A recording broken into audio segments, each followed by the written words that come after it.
8月17号是中美817公报正式发表39年的纪念日，却让我们闻到了越来越浓重的火药味。施毅大校宣布，东部战区在台岛西南、东南等周边海空域组织联合火力突击等实兵演练，同时也是公开点名警告美国和台湾军事勾连，不要玩火自焚。我们有请曹卫东老师为大家解读一下。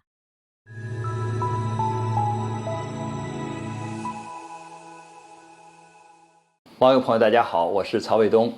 最近呢，我们东部战区进行了一次应该说有针对性非常强的联合演习主要是在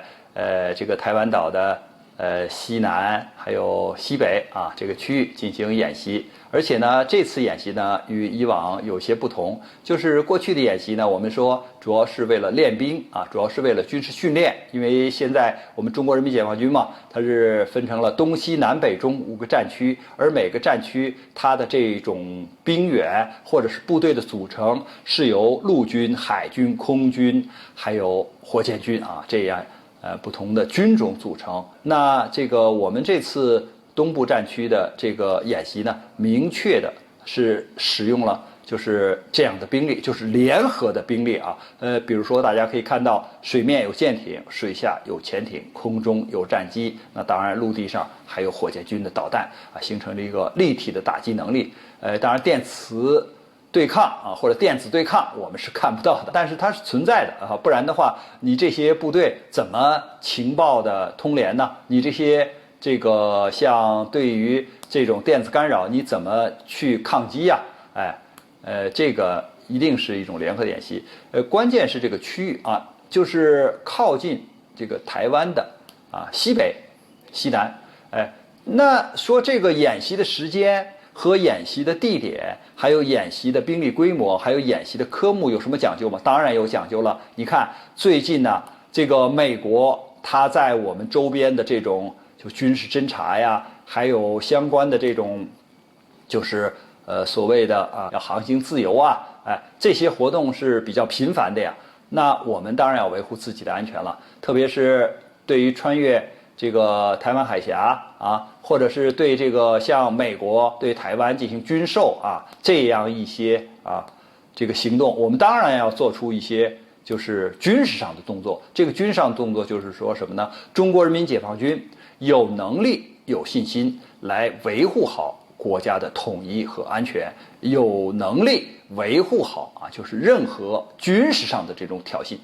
那我们这个演习就东部战区嘛，那离台湾这个岛是非常近的了。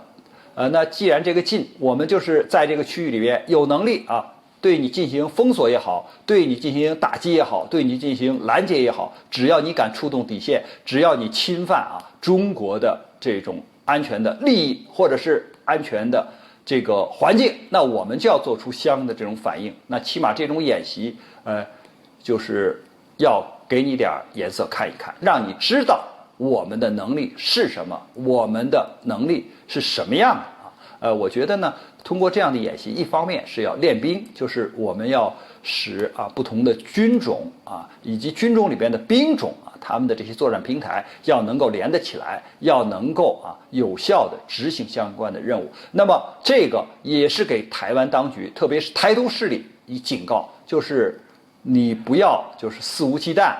不要挟洋自重这个中国人民解放军是有能力的就是如果触动底线的时候，我们是